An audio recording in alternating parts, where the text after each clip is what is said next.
जनाब अस्सलाम वालेकुम, कैसे हैं आप? खैरियत वालेकुम से? अस्सलाम, कैसे आज मिजाज? पांचवें हिस्से में हम आ गए हैं। पांचवें हिस्से में हम आ गए हैं। गर्मी बढ़ गई है बल्कि गर्मा गर्मी बढ़ गई अच्छा, है। मुझे तो लगता है सिर्फ गुफ्तगू शुरू हुई है, लेकिन इसको कहीं ना कहीं तो लेके जाना है, चलिए लेके वाले। जाना है। अब पिछले तो जब बात हो रही थी पिछले किस्तों में, जमीयत के अंदर तरबियत और खुसूसन उन लोगों की तरबियत जो कि जिनको कोई पोजीशन कोई ओहदा दिया जाता था, तो मुझे याद पड़ता है कि एक जमीयत के कोई बहुत अच्छे लीडर थे, जिनको बहुत बड़ा नाम था। आजकल तो लोग बड़े नाम को हाथ लगाते रहते हैं, लेकिन वो अपने वक्त बड़े लीजेंड थे। लेकिन उनको सिर्फ और सिर्फ एक इश्तिहार में मॉडलिंग करने के पादाश में उनके खिलाफ तादीबी कार्रवाई असल भी में थी। देखिए, होता पता क्या है, जब आदमी पॉपुलर हो जाता है ना, मशहूर हो जाता है, तो फिर जाहिर है उसके कुछ वसाइल, वो हालात भी तब्दील होना शुरू हो जाते हैं। अब वो बहुत पॉपुलर थे, बहुत पॉपुलर थे। अच्छा, वो हमारे यहाँ तो कॉर्पोरेट सेक्टर में तो ये होता है ना कि किसी की शोहरत को कैश करा लो, उसका हम फ़ायदा उठा लें। तो ज़ाहिर है मशहूर आदमी है, पूरे पाकिस्तान में उसकी मांग है, नौजवान तबके में उसकी हो। तो एक कंपनी ने अपने शर्ट के इश्तिहार में उन्हें मॉडल बना लिया। जो गालिबन उनके कोई दोस्त की कंपनी थी वो। अब ये मुझे नहीं मालूम वो अच्छा। दोस्त की थी या कोई थी, बार उन्हें मॉडल बना लिया और वो भी मॉडल आ गए। बड़ा नाम था, ज़ाहिर है। अब मैं नाम ही ले देता हूँ, उसमें क्या कबाहत है। शफी नकी जामई साहब, प्रेसिडेंट कराची यूनिवर्सिटी। तो क्या कोई वो खातून के साथ मॉडलिंग कर ली थी क्या उन्होंने? नहीं नहीं, खातून के साथ नहीं, शर्ट पहन के मॉडलिंग करनी अच्छा। थी। और हाँ। वो स्टैंडर्ड इतना था, बनाया था, हुआ था जमीयत वालों ने, और था भी कि भाई आपने मॉडलिंग कैसे की, ये तो बड़ा गलत हो गया। और ये इतना बड़ा कैंडिडेट और इतना बड़ा नाम हमारा जो मॉडलिंग करेगा, वो मॉडलिंग तो बहुत छोटी बात समझी जाती थी। तो इस पर उनकी एक्सप्लेनेशन कॉल हुई, फिर उन्हें खैर जमीयत से निकाल भी दिया गया या खारिज कर दिया गया मौज़ब अल्फाज में। फिर उन्होंने इसकी शिकायत जो है एक दिन जाके मरहूम मुनव्वर हसन, अल्लाह उनकी मग़फ़िरत करे, उनसे की जाके कि भाई देखिए मेरे साथ ये हुआ और मुझे निकाल दिया गया, ये कर दिया गया। मुनव्वर हसन साहब ने फिर उन्हें मशवरा दिया कि देखो भाई, अब हालात इस तरह के हैं, तो तुम ऐसा करो कि बेहतर ये है कि तुम पढ़ने के लिए मुल्क से बाहर चले जाओ, अच्छा। बाहर जाके तालीम, ताकि ये जो तुम्हारे हाँ। इस वक्त जो तुम्हारी एक रेपुटेशन फील्ड में आई है, वो लोग भूल जाएं उसे। वो मुनव्वर हसन साहब के मशवरे पर जो है वो बाहर गए, और फिर उसके बाद बीबीसी लंदन ज्वाइन किया, और वहाँ के, अच्छा, बीबीसी लंदन में लीजेंड बन गया। जाके शफी नकी ने वहाँ भी अपना एक मकाम बनाया। यहाँ लोग जौहर मतलब निखर गए थे। सारी दुनिया में शफी नकी जामई के तबसरे और उसका वो, और वो बड़ा सुना जाता था हाँ, उनको सुना जाता था। हाँ। ज़ाहिर है बड़ा आदमी, टैलेंट तो कहीं छुपता नहीं ना भाई। हाँ। वो इश्क और मुश्क जैसे नहीं छुपते, हाँ। इसी तरह टैलेंट कहीं भी नहीं छुपता। वो लंदन में भी जाके अपना नाम बना लिया, ब्रॉडकास्टिंग की सारी ज़िंदगी। अब तो खैर रिटायर होकर वापस कराची आ गए हैं, और यहीं जामिया मिलिया कॉलेज है, उसकी एक अलुमनाई है, उसकी निगरानी कर रहे हैं, और जामिया मिलिया की बड़ी खिदमत अंजाम दे रहे अच्छा। हैं माशाल्लाह। तो ये हुआ है, ये देखिए, तरबियत का ये मेयार था कभी। गलत या सही, लेकिन एक म्यार था कि एक जब मेयार आपकी था, जी जी। एक मेयार था उसमें। और उसमें गाजर मूली की तरह आदमी कट जाते थे, चाहे वो कितने ही बड़े मनसब पे क्यों ना हो। आज वो बात नहीं है। नहीं, अब तो नहीं, अब आज तो आप सवाल नहीं पूछ सकते हैं। अगर आप सवाल पूछेंगे तो आपके अंदर बगावत के अनासर आ जाएंगे। आप दुश्मनों से जाके मिल गए, आपने सवाल कैसे उठा दिया आखिर? आप ये पका सवाल है कि नहीं नहीं पूछ है? सकते और मैं इसका जवाब नहीं दे सकता बात ही खत्म कर दिया आपने। चले ना हम समझे ना आप आए कहीं से पसीना पोछिए अपनी जमीन से। मैं सवाल ही नहीं करता, लिहाजा आपको जवाब देने से आगाज करता हूँ। चलिए, अच्छा। तो चलें कुछ थोड़ा सा आगे तो चलते हैं। ये सूरत हाल थी जनाब। बस फिर यूनिवर्सिटी के बाद अल्लाह ने 2 मरतबा, मैं इंतहाई गरीब तरीन तालिब इल्म को यूनिवर्सिटी का प्रेसिडेंट अनाउंस किया गया, और आलम यह था कि मेरे पास प्रेसिडेंट बनने के लिए कोई ढंग के कपड़े भी नहीं थे। तो हमारे एक दोस्त होते थे मरहूम रफ़ीक आलम, वो, हाँ, रफ़ीक अफ़गान, सॉरी, रफ़ीक अफ़गान, तकबीर के जी एडिटर, जी जी। उम्मत के जो सलाउद्दीन साहब के दामाद। सलाउद्दीन साहब के दामाद, ये मेरे दोस्त थे। तो ये रात को मुझे 1 बजे घर से उठा के लेके गए कोऑपरेटिव मार्केट की किसी दर्जी की दुकान खुलवाई, कपड़े खरीदे, 2 सूट अर्जेंट सिलवाए फजर में, और फिर मुझे ले जाके वो कपड़े पहना के कैंडिडेट अनाउंस किया गया। तो बड़े बड़े लोग, पैसे वाले, ख्वाहिश में थे कि वो साहब वो प्रेसिडेंट बने। और मालूम हो कि एक वो आदमी जो पॉइंट से आता है, पॉइंट में जाता है, 30 पैसे देके उसे प्रेसिडेंट अनाउंस करे। कुछ लोगों को बड़ी तकलीफ भी हुई इसकी, लेकिन जमीयत ने मुझे, बहरहाल एक बात है कि मेरी ग्रूमिंग में जमीयत का गैर मामूली कंट्रीब्यूशन है। उन्होंने एक ऐसे आदमी को जिसका पस मंज़र कुछ नहीं था, एक झोपड़ी से उठा के जो है वो इतने बड़े मनसब पे उन्होंने ले जाके खड़ा किया। फिर जब 1 साल में सदारत करके उनके मेयार पर पूरा उतर गया, मैंने साबित कर दिया। साबित क्या कर दिया, मेरा अपना एक मिजाज था, मैं करप्ट नहीं था, मैंने ज़ाती मफाद हासिल नहीं किए। यानी मैं प्रेसिडेंट भी होके बस से आता था, बस से जाता था, पॉइंट से आखिर तक बस से आता था, बस से जाता था। सबको पता था मैं पॉइंट से आता हूँ, बल्कि लोग डरते थे इस बात से कि पता नहीं वो प्रेसिडेंट किस पॉइंट से आ जाएगा, लिहाजा बसें ज़रा अलर्ट रखी जाए, साफ सुथरी रखी जाए, वो किसी में बैठ के आ जाएगा। तो ये होता था। तो इसी एतमाद की बहाली के नतीजे में जो है फिर जमीयत ने मुझे दूसरी मरतबा अनाउंस किया, जो पाकिस्तान में इस्लामी जमीयत तलबा की तारीख और पाकिस्तान के तालीमी इदारों की यूनियन की तारीख में ये पहला और आखिरी मौका है कि जो मुझे दूसरी मरतबा प्रेसिडेंट, और अगली मरतबा में उससे ज़्यादा अक्सरियत लेकर जीता था अल्हम्दुलिल्लाह। लेकिन महमूद भाई, बहुत माजरत के साथ, इंसान तो इंसान होता है ना, कभी दिल में उठता तो होगा। वो जब हमने पिछली किस्त में बात की थी हुसैन साहब की, कि जो हवाई चप्पल पहन के जाते थे और अम्मा के हाथ की रोटियां खाते थे, चूल्हे की बनी हुई है, जब उनको इतना मुकाम मिल गया, वजारतें मिल गई, दिल में आता तो होगा ना कि हमें आखिर कैसी क्या खराबी थी, हमें क्यों ना वजारत मिल सकी। अच्छा, मैं आपको एक बड़ी हैरत अंगेज बात हूँ, अभी क्या दिल में आता तो होगा, इंसान है ना। नहीं अभी भी नहीं आता, अच्छा, इस उम्र में भी नहीं आता, वो तो नौजवानी थी।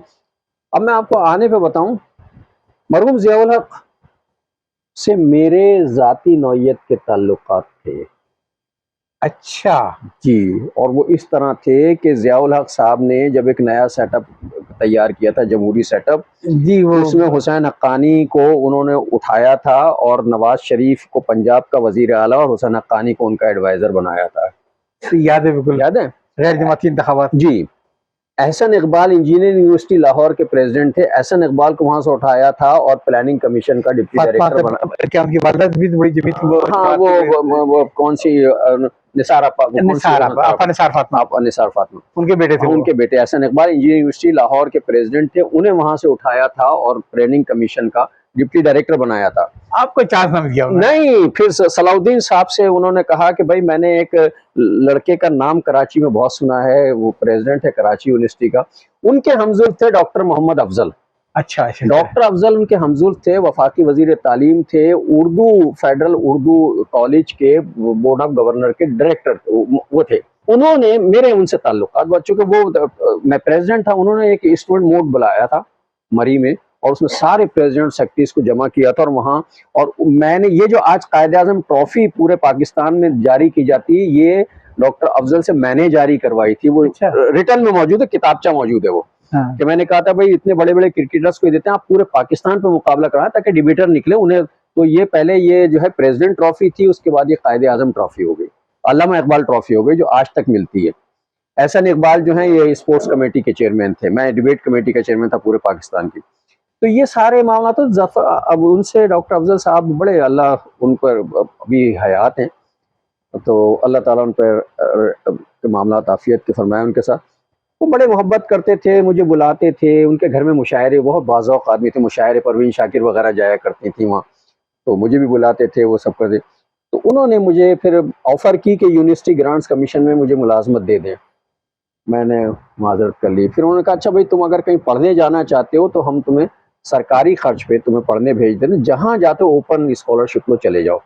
मेरे घरेलू हालात ऐसे थे, मैं सेल्फ सपोर्टर था और घर का बड़ा था, तो मैं जा नहीं सकता था। मुझे कई मौके मिले, मुझे प्रेसिडेंट साहब ने कहा आप जहाँ पढ़ना चाहते हैं, मैं नहीं जा सका। मैं ओरिएंट में मुलाजिम था, ओरिएंट के हाशमी साहब ने मुझे कहा कि मैं आपको अपने पैसों पे स्कॉलरशिप पे भेजता हूँ, आप पढ़ के आएँ। मैं अपना घर नहीं छोड़ के जा सकता, मैं घर का सपोर्टर हूँ, बड़ा हूँ। तो ये हुआ, तो फिर मैं अफजल साहब के यहाँ जाया करता था। एक दफ़ा गालिबन तुर्की के सिफारत खाने में, तुर्की का कौमी दिन था, तो अफजल साहब ने मुझसे कहा कि भाई प्रेसिडेंट तुमसे मिलना चाहते हो, मैं तुम्हें प्रेसिडेंट से मिलाना चाहता हूँ, मैंने उनसे तुम्हारा जिक्र किया है। ज़ियाउल साहब से? ज़ियाउल हक साहब से। मैंने कहा जी मैं कैसे जाऊँगा, मेरे पास तो कपड़े भी ऐसे नहीं है, और सर्दी थी इस्लामाबाद में बहुत होती थी। मैं उनके घर पे ठहरा हुआ था। कहने लगे कि नहीं नहीं कपड़े वपड़े छोड़ो। फिर रात को 12 बजे वो अपना एक स्वेटर लेकर आए तालीम और कहा ये पहन के देखो जरा। बड़े बच्चों की तरह मोहब्बत करते हैं, पहन के देखो। मैंने पहना, कहने लगे यार स्मार्ट लग रहा है।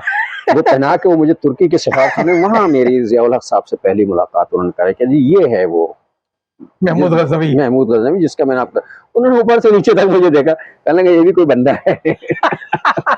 स्ट्रक्चर मेरा ऐसा मैंने ये ऐसा बिल्कुल 1.5 फुट का, मैंने घूर के देखा यार कोई बंदा लाके ये क्या ले आए उठा के। खैर वो तो सलाम दुआ ही, लगे ज़िया-उल हक वज़ादार आदमी थे, बहुत सलीके से मिले, सब कुछ बात आई गई होगी। सलाउद्दीन साहब से उनके बड़े अच्छे ताल्लुकात थे। सलाउद्दीन साहब से उन्होंने कहा कि यार वो कराची में एक लड़का है जिससे अफजल ने मुझे मिलवाया है, तो उसको पकड़ो। तो पहले तो मैं उसकी तकरीर सुनना चाहता हूँ, और दूसरे ये कि मैं उससे बात भी करना चाहता हूँ, उससे मुझे सिंध में कुछ लोगों की ज़रूरत है। तो उन्होंने कहा ठीक है। उसमें ये ताजमहल होटल जब रीजेंट प्लाजा, अब तो वो भी बिक गया। तो यहाँ हुआ कि सलाउद्दीन साहब ने सरदार अली साबरी की बरसी की तकरीर हुई, अच्छा, और उन्होंने ये कहा कि भाई कंपेयरिंग तुम करोगे और उसमें 4 से 5 मिनट की तुम्हारी तकरीर भी होगी, प्रेसिडेंट साहब सुनना चाहते हैं, और ये कि प्रेसिडेंट साहब से तुम्हारी मुलाकात भी है। तो इस बहाने जो है वो तकरीब हो रीजेंट प्लाजा में, उसकी तस्वीरें मेरे पास मौजूद हैं। बस दिखा हुआ आपका। तो वहाँ मैंने उसकी कंपेयरिंग की। कंपेयरिंग में जनाब वो गौस अली शाह उस जमाने में वजीर आला हुआ करते थे, तो वो मैंने तकरीर की ज़िया-उल हक साहब की मौजूदगी में, 1.5 से 2 मिनट की मैंने तकरीर की, कंपेयरिंग की। उसके बाद जब ख़त्म असर के वक्त चाय का हुआ, तो एक हाथ सलाउद्दीन साहब का ज़िया-उल हक साहब के हाथ में, और एक हाथ से ज़िया-उल हक साहब ने मेरा हाथ पकड़ा हुआ था और लेके गए, और वहाँ चाय पर, वहाँ पीछे उनके जो ब्रिगेडियर जो साहब भी थे, उनके प्रोटोकॉल के जो होते हैं, उन्होंने मुझसे बात की और ज़िया-उल उनके सामने कहा कि भाई देखो, हमने तुम्हारे दोस्त हुसैन अख्तानी को पंजाब में और एहसन को फला जगह, मैं चाहता हूँ सिंध में तुम हमें ज्वाइन करो। अच्छा। और मैं एक नई वो पेशकश मिली थी आपको? हाँ, उन्होंने कहा कि मैं जो है एक नौजवान नस्ल जो है वो ला के उसे वो आगे लाना चाहता हूँ, तुम ये करो, तो तुम बताओ। मैंने कहा जी, मैंने कहा अच्छा, मैं कभी सियासत से मुझे दिलचस्पी थी नहीं कभी, मैं एकदम सटपटा गया। मैंने कहा भाई ये कैसे मुमकिन है, और मैं एक झोपड़ी में रहने वाला आदमी, मैं सियासत में, और यहाँ की सियासत जैसी है, मैं कैसे अफोर्ड करूंगा उसे। फिर मेरे जहन में ये बात भी आई कि यार ये कितने दिन ज़िया-उल हक साहब है, उसके बाद मुझे जूते पड़ेंगे। ये ज़्यादा प्रैक्टिकल बात है, कितने दिन ये रहेंगे, उसके बाद मेरा क्या बनेगा। तो खैर वो आई गई होगी बात। मैंने सलाउद्दीन से उन्होंने कहा जी सलाउद्दीन साहब को जवाब दे देना, वो उनके एडीसी ने नोट कर लिया। उसके बाद कुछ दिन के बाद सलाउद्दीन साहब का मुझे बुलवाया इसमें उम्मत के ऑफिस में, यानी जसारत के ऑफिस में, उम्मत निकाल चुके थे हम। तो कहने लगे कि भाई वो तुमने जवाब नहीं दिया, वो उनका फोन आया था। मैंने कहा सलाउद्दीन साहब मैं नहीं कर सकता, ये सियासत मेरे बस का है, जो मैं इंतहाई शरीफ नफ्स आदमी हूँ, पाकिस्तान की सियासत में शराफत नहीं चल सकती, मेरे बस का नहीं है। नाराज हुए, कहने लगे मियाँ ज़िंदगी में अल्लाह ताला हर आदमी को एक ना एक मौका देता है, तुम्हें अल्लाह ने ये मौका घर बैठे दिया है, इसे अवेल कर लो, ये तुम्हारा जीना, इसे मिस करोगे पछताओगे।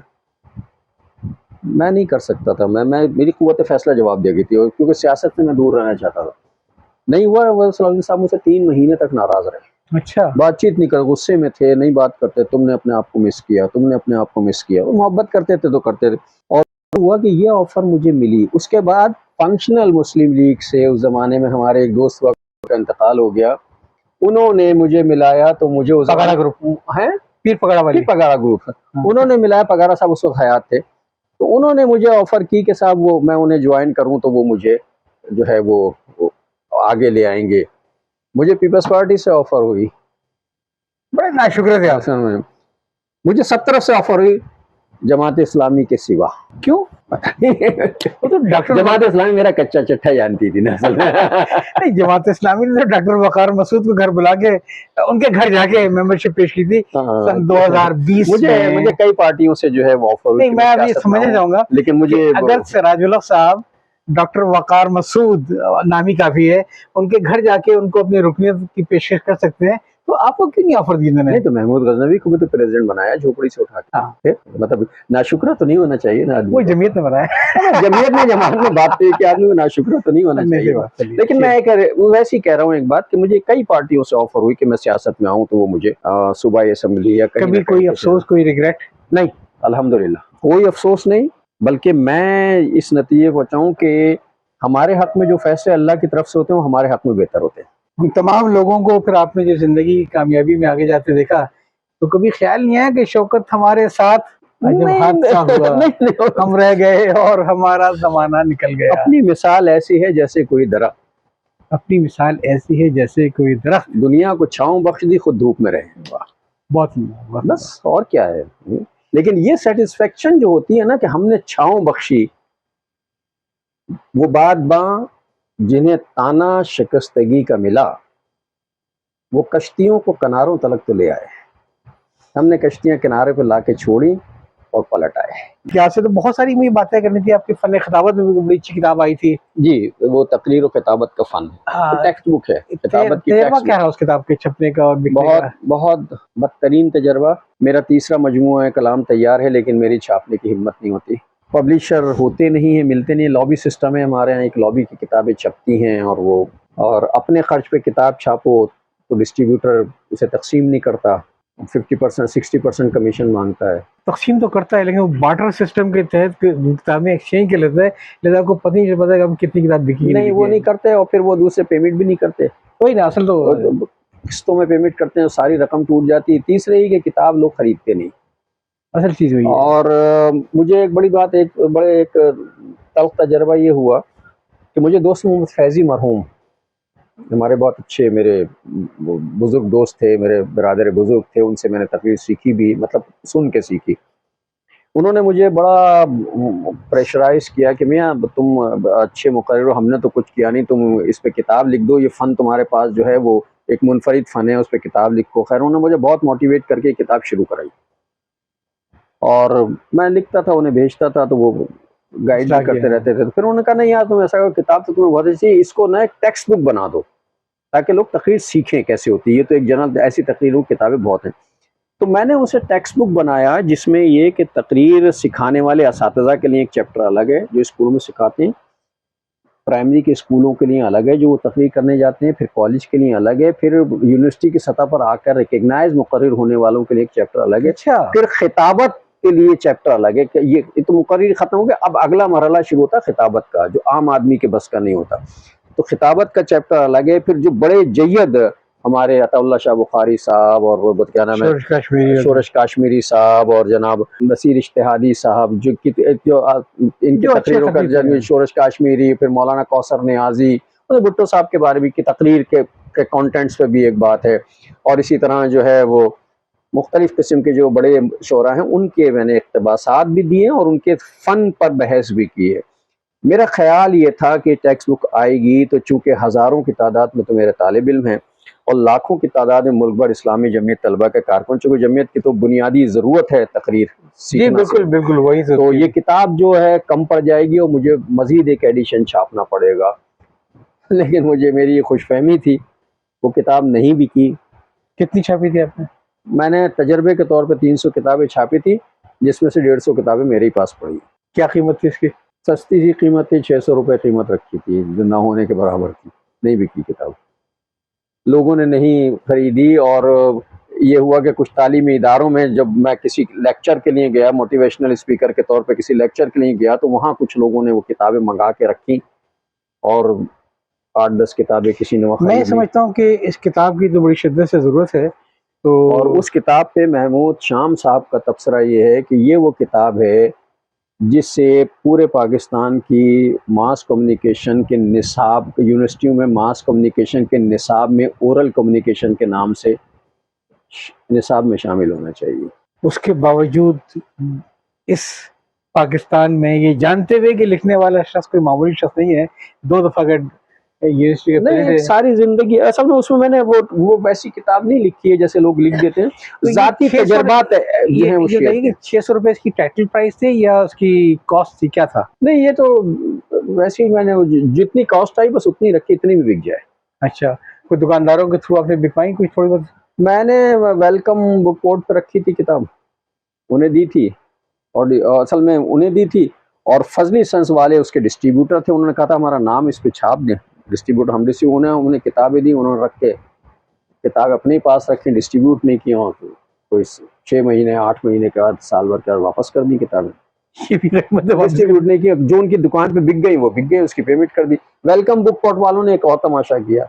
उन्होंने मुझसे 50 किताबें ली कि जब ये हम भेज देते हैं ये बिक जाएंगे, हम ऑर्डर दे देंगे आपको। वो सब नहीं हुआ, सब कुछ हुआ, वो किताब बिक गई। एक दिन में वेलकम बुक कोर्ट पहुंच गया। मैंने कहा इस नाम की किताब है, उन्होंने कंप्यूटर पे जाके देखा, कहने लगा हाँ ये किताब थी तो मार्केट आउट है, बिक गई है। तो मैंने कहा कि मिल सकती है और नहीं आई। कहने लगे इसके ऑथर से हमारा राब्ता ही नहीं। मुझसे वो कह रहे हैं वेलकम बुक वाले कि मैं 50 किताबें आउट ऑफ स्टॉक हो चुकी खुद हैं। पूछ रहा हूँ मैं कि मेरी किताब है, तो वो कह रहे हैं नहीं इसके ऑथर से मेरा राब्ता ही नहीं है भाई। आइंदा ना तंग करना मैं। तो पैसे मिल मैं गए थे? क्या है? पैसे मिल गए थे? पैसे उन्होंने दे दिए थे, लेकिन 2 किस्तों में थोड़े थोड़े करके दिए थे। तो आप एक बुरा तजर्बा। अब मेरा तीसरा शेरी मजमुआ तैयार है, लेकिन हिम्मत नहीं तो होती उसे छापने की। इसकी वेलकम बुक कोट को जो आपने दिया था बहुत मदद थी, क्योंकि उनको कितने की आपने दी थी? भाई वो लेते हैं 50% पे।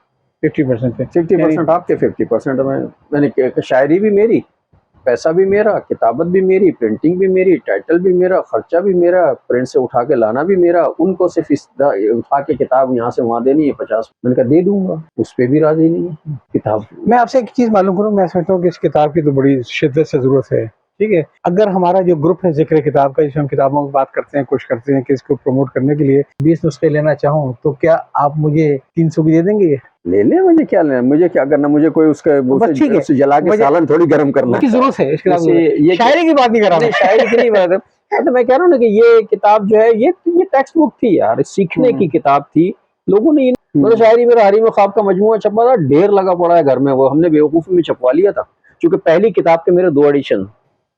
पहली जो मेरी ख्वाबों की दरी उसका 1 एडिशन, फिर उसके बाद उसकी डिमांड बढ़ी तो मुझे अलबदर वालों ने कहा कि हमें दे दें। फिर वो उन्होंने छापी, उन्हें मैंने पूरा दिया। दूसरा एडिशन छापा, वो भी बिक गया। तो मुझे बड़ी खुशफहमी थी कि पहला एडिशन मेरा जो है 2 मरतबा बिका है, और तीसरे की डिमांड थी तो दूसरी किताब बिक जाएगी। वो मैंने ज्यादा छाप ली, घर में पड़ी थी वो रद्दी में, वो भी कोई नहीं। अब ये तीसरा मजमूए के लिए हिम्मत नहीं होती भाई छापने। डिजिटल में भी नहीं आ रहे आप? क्या करेंगे, क्या फायदा है? किताब बिकती भी नहीं है। किताब बिकती नहीं है, फिर लोगों का अदबी ज़ौक़ भी नहीं है। लोगों का ज़ौक़ भी नहीं है, तो अब वो जमाना खत्म हो गया। अब लोगों को मतलब बाज लोग तो ऐसे होते हैं, उन्हें शेर सुनाओ तो ऐसा लगता है कि वो शेर हमने अपने मुंह पे मार लिया वापस। मेरा ख्याल है ज्यादा किताब आजकल उर्दू बाजार में कम बिकती है और रीगल चौक में ज्यादा बिकती है। हाँ, ये कल्चर ही हो गया, फुटपाथ पे बिकती है किताब। आप यकीन करें कि ये हमारी 5वीं किस्त खत्म हुई है और मुझे लग रहा है जैसे अभी गुफ्तगू शुरू हुई है। तो अगर आप याद दें तो इस सिलसिला कभी ना कभी चलते रहना चाहिए। क्या ख्याल है आपका? गुफ्तगू अभी शुरू नहीं हुई है, अभी तो इसकी तमहीद बांधी मैंने। गुफ्तगू शुरू हुई तो फिर बात निकलेगी और फिर दूर तलक जाएगी। तो मेरा ख्याल है गुफ्तगू तो होते रहने चाहिए। तो लोग बेवजह उदासी का सबब पूछेंगे, बातों बातों में मेरा नाम भी ले आएंगे। मैं छोड़ूंगा नहीं आपको, देखिए आपको पकड़ के बुला लिया था मैंने। तो मैं आपका बहुत बहुत शुक्रिया अदा करता हूँ, और यकीनन आपसे बहुत सी बातें सीखने को मिली और नई नस्ल को सीखने को मिली होंगी कि कामयाबी का लाइफ में कोई शॉर्टकट नहीं है। नहीं, कुछ नहीं, पैसे की कोई, मैं पैसा था ही नहीं जिंदगी में, स्टेटस था ही नहीं, स्टेटस कॉन्शियस रहे नहीं कभी जिंदगी में, आज भी नहीं है। आज भी मलीर की उसी मज़ाफात की बस्ती में रहता हूँ, जिस बस्ती पे बड़े बड़े लेजेंड लोग आए हैं मेरे पास मिलने। मैं कभी शर्मिंदा नहीं हुआ, अब भी नहीं हूँ। चलिए, ये आपकी जिंदगी बहुत से रुख देखे। अब मैं ख्याल इसको हम यहीं पे आज खत्म करते हैं, अपने तमाम सामीन से, नाज़रीन से याद लेते हैं। लेकिन अभी एक शख्स से मिलना बाकी है और वो है शायर महमूद गजनवी। तो शायर तो आप कह रहे हैं ना, हम तो तुकबंदी करते हैं, वक्तन फौक्तन कभी मूड होता कह लेते हैं। शायर तो इंशाल्लाह अगले हिस्से में करेंगे कलाम शायर बज़बान शायर। चलिए, जैसे आपकी मर्ज़ी। आएंगे ना दोबारा कभी इंशाल्लाह, या ऐसी जबरदस्ती लाना पड़ेगा? वादा तो कर लिया है, चलिए इंशाल्लाह पूरा भी अल्लाह करा दे। नियत कर ले, नियत कर ली है। तो जनाब, इसके साथ ही मैं आप लोगों से याद चाहता हूँ, और अब आखिरी किस्सा आएगी इंशाल्लाह महमूद गजनवी साहब की शायरी, खुद उनकी अपने आवाज में, कलाम शायर बज़बान शायर।